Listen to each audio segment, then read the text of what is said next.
उस रब ने किया जो कायनात का मालिक है। आवाम को, पाकिस्तान के वोटरों को, PTI को, एक हकदार को उसका हक मिला। इंसाफ की फतह हुई है, सरबुलंदी होगी आइन की, कॉन्स्टिट्यूशन की, पार्लियामान की, इस मकाम की, इस सुप्रीम कोर्ट की। लोगों के तवक्कात बढ़ेंगे इससे। इलेक्शन कमीशन ने कहा था बैरिस्टर गौहर ने हाथ खड़े किए, इलेक्शन सही नहीं करवाया, साबित हो गया। आज साबित हो गया कि उन्होंने गलत कहा था। सुप्रीम कोर्ट ने कहा है आज कि ये एक पॉलिटिकल पार्टी है, इन्होंने हमें निकालने की कोशिश की, ये सब गलत है। कमीशन से हमारा मुतालबा है कि जल्द से जल्द हमारा लेंगे। अभी तो बहुत सारी चीजें चेंज होगी, अभी तो ये पहला कतरा था, अभी रोक सको तो रोक लो, क्योंकि अभी तो कच्ची मिट्टी महकेगी, ये तो उसकी मजबूरी है। आगे देखते जाओ क्या होगा, और इंशाल्लाह मैं ये समझता हूँ इसका इम्पैक्ट आगे बहुत दूर तक जाएगा, और आप देखते जाओगे this is the reversal of their government, illegitimate government की रिवर्सल शुरुआत से।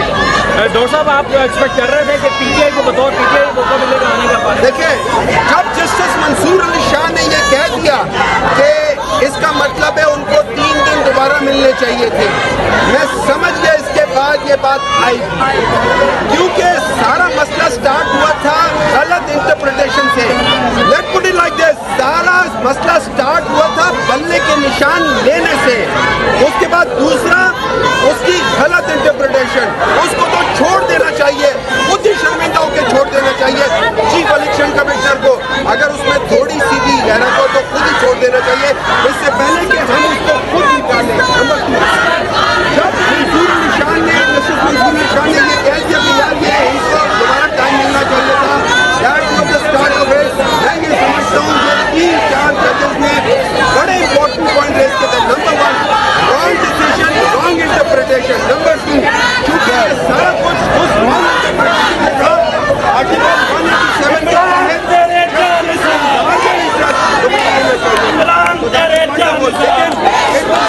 अभी उनके सेनेट की सीटें कम होगी, उनके अफसोस है उन लोगों के अयाम है। मैं ये समझता हूँ कि आज हम सब अल्लाह के पास सजदा रेज़ हो के अल्लाह का शुक्र अदा। शेख साहब, इंसाफ का रास्ता रोकने वाले को क्या घर नहीं चले जाना चाहिए? मैं तो समझता हूँ कि जो भी कोई जुल्म करे उसे घर जाना चाहिए। क्यों करें शेख साहब, 2 मिनट रुक जाए प्लीज़।